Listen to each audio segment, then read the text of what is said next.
And with that, Joel Klatt joins us off a wild, wild weekend.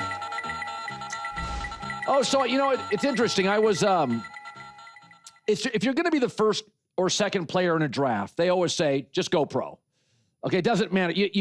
I remember Matt Leinart years ago came back to college. He was a top 10 pick, and people said, that if you're top 10, just go pro. You can get hurt. You can lose your rhythm. You may lose a great left tackle or a coach. I'm watching Mendoza for Indiana play. Big, strong, huge arm, great in crisis. Hard for me to not look at him and go, that's a Sunday player. To me, I feel the same way about Dante Moore, but Mendoza has such a big arm that when you were calling the game and watching it, did it feel like an NFL quarterback to you? Yeah, I mean, listen, it wasn't perfect. He struggled at moments during that game. Their protection plan wasn't great, and Penn State did a great job defensively. That was the best defensive game Penn State has played maybe the entire season. They shut down Indiana's run game. It made it difficult on them. But Mendoza made some big throws when he needed to, and namely on that last drive. That first play of that last drive, by the way, they were sacked. So they've got 87 yards to go. There's a minute 30 left, and they have got no timeouts. And the guy goes right down the field, big throw after big throw after big throw, and every one of them was leveraged properly and inaccurately in places where only his guy could get it. Now, granted, they made some incredible catches. The Becker catch was wild. Gus and I, we're losing our minds with that catch at the back of the end zone. But to your question, yes, Mendoza is a pro. There's no doubt about it. And for me, it's not even necessarily about like, well, where is your stock this year? To me, it's about, are you ready? Are you ready?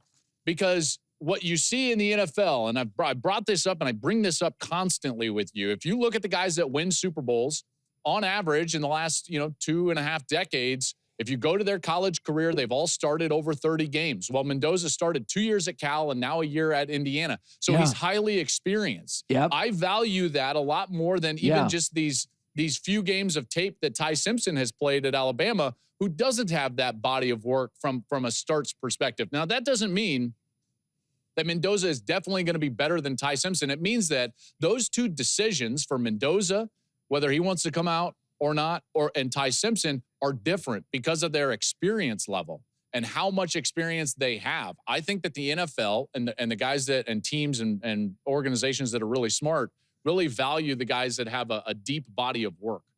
By the way, Dante Moore, ugly game in Iowa, made a huge throw up the right sideline.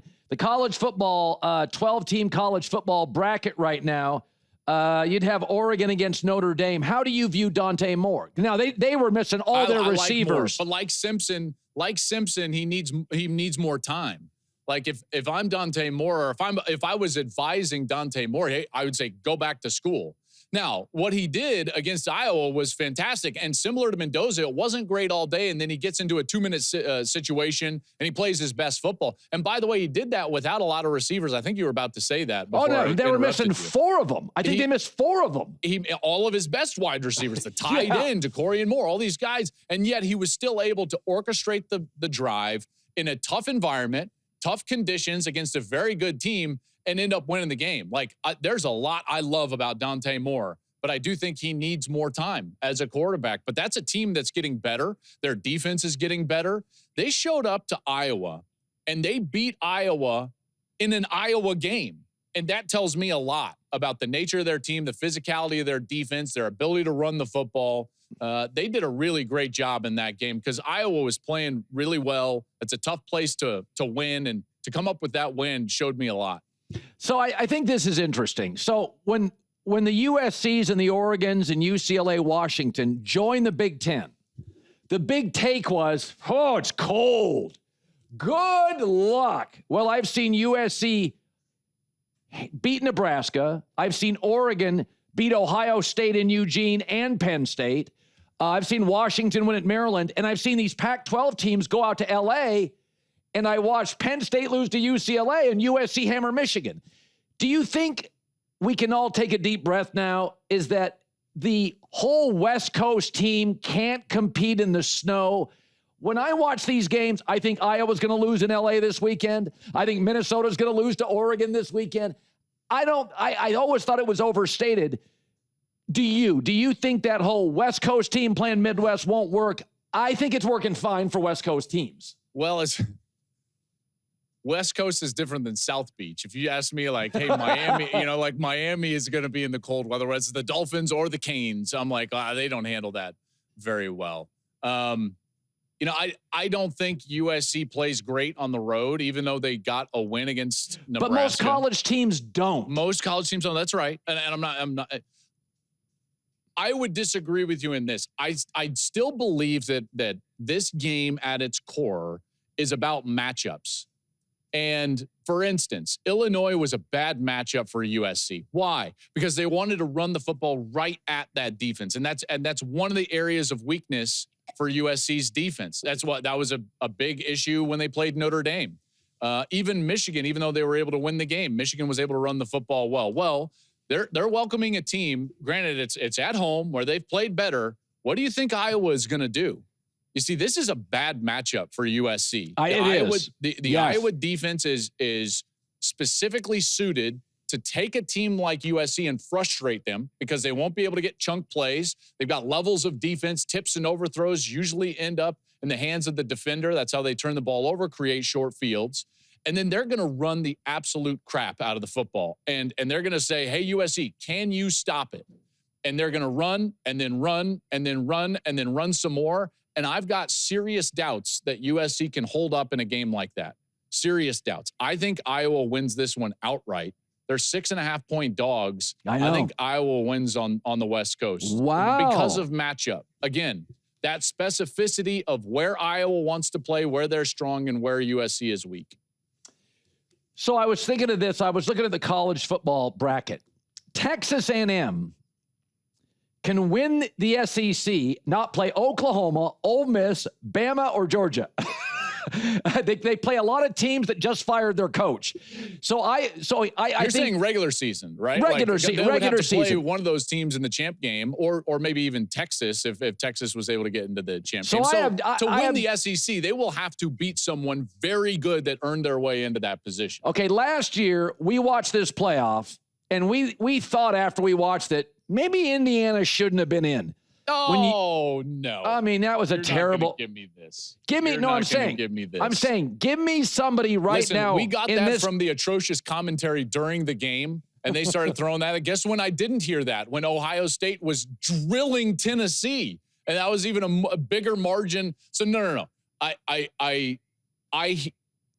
I don't know exactly where you were going with that. You got me all triggered on this. Indiana didn't deserve to be in last year. I will tell you this though: schedules in general need to be rethought within conferences. So I will agree with your point that you're trying to make on the underlying thing. Like for instance, and for example, I believe that the better teams in the conference or the teams that finished high in the standings one year should have to play the tougher conference schedules the next year. Agree. In order to drive more parity, in order to drive more fairness. That's what the NFL does, and that's what we should do within conference versus leaving it up to chance. I understand that you got to retain some rivalries, and there are games that are always going to be on the schedule, and that's fine. Just like the NFL, we always play 2 division games, but there's those few matchups, and they're just little tipping point matchups where you're going to play a first-place schedule in the NFL. Well, I think we should have our version in college football of a first-place schedule, where if you win the conference like Oregon did last year in the Big Ten, that you would have to then go and play a more difficult slate of games in the Big Ten the next year. Yeah. And if you finish last, like whoever finished last this year, I don't know who did, Northwestern or Rutgers or someone along those lines, you would get an easier draw, and you wouldn't have to go and beat your head against the wall facing like Indiana and Ohio State and Michigan and Oregon all in one year. So your premise, I think, is correct. Yeah.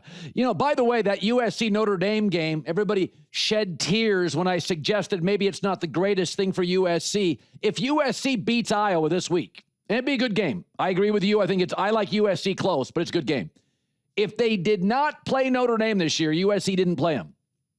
They could go to Oregon. If they were competitive, they'd have a loss to Illinois and Oregon. They'd make the playoff.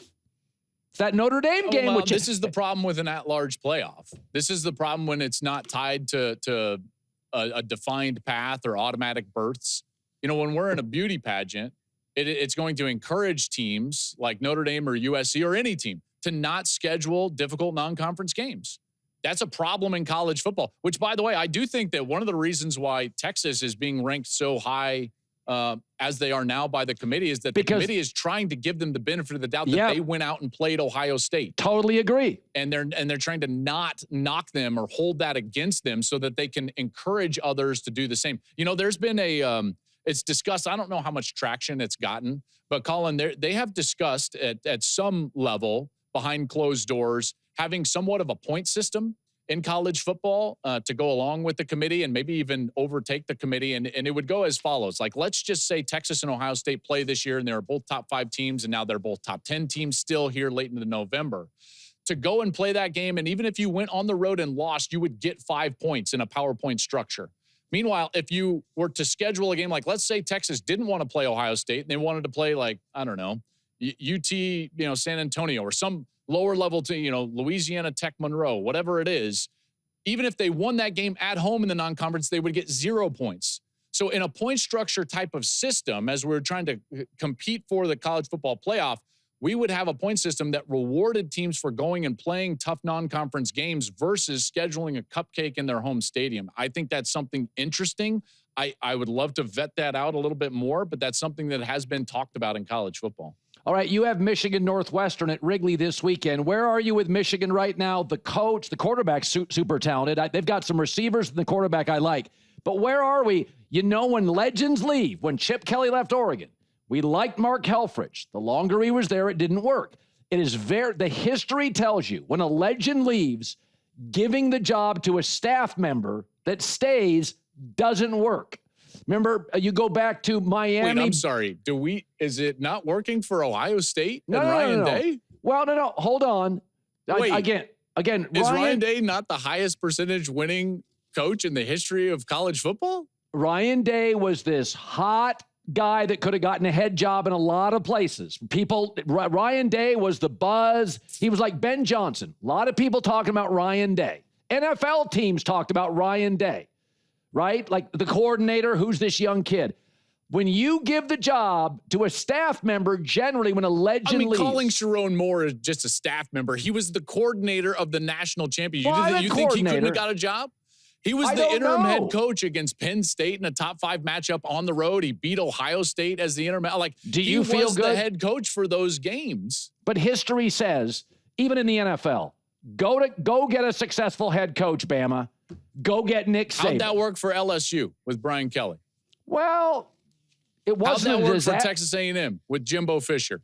Well, Jimbo, I was never a big Jimbo guy to begin with. So that wasn't a guy I would have hired and given $100 million to. I disagree with you. I actually look around and I think Penn State is in a pickle right now because they're trying to create something out of thin air. Whereas what has worked so far, you've got 2 guys that were elite level coordinators that got jobs at places that had success before them and infrastructure to continue that success. That's Kirby Smart at Georgia, and that's Dan Lanning at Oregon. Then you've got the guys that were great head coaches at a lot of places that won football games that can go into some place and replace and do well. That's Kalen DeBoer. That was Urban Meyer when he left from Utah and went to Florida and then ultimately Ohio State. And then you have the guys that were promoted from within. Dabo Swinney was promoted from within. You've got Lincoln Riley was promoted from within. You've got Sharon Moore was promoted from within. You've got Ryan Day was promoted. So like that works. And I don't think that you can just say one doesn't and one does. I personally believe that Michigan, they're the youngest team in the Big Ten right now. They're 7-2. And they could put themselves in a position where if they were to beat Ohio State for the 5th straight time, they would go to the playoff. So there's no way you could categorize this as like not working.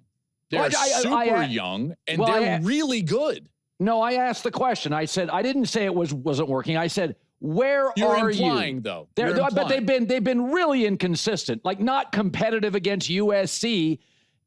Week to week, not quite sure what I get. I think Underwood's unbelievable. That's fair. No, listen, I think that's fair, and I think that that's part and parcel to a young team and a young head coach. I would be really surprised if this doesn't trend in a really positive direction from this point moving forward. All right. I mean, they're going to beat Northwestern. Maybe. Northwestern's a good football team. Well, they are. You're going to be with us. Am I going to see you? Well, listen. You're going to be at Big Noon Kickoff. That is being negotiated. Negotiated. Does it have to do with the temperature outside? Actually, Saturday is going to be nice and that's what I saw. It's supposed to be like 62 or something like that. Yeah, it's 62 here every day. Sometimes there's white stuff on the ground, but it's still 62. Good seeing you, buddy. Great to see you as well, man. Have a good day. Yeah. Hey, thanks for watching. If you enjoy that clip, make sure you click subscribe somewhere down here. From game highlights to exclusive interviews and rankings, we've got everything you need as a college football fan right here, College Football on Fox.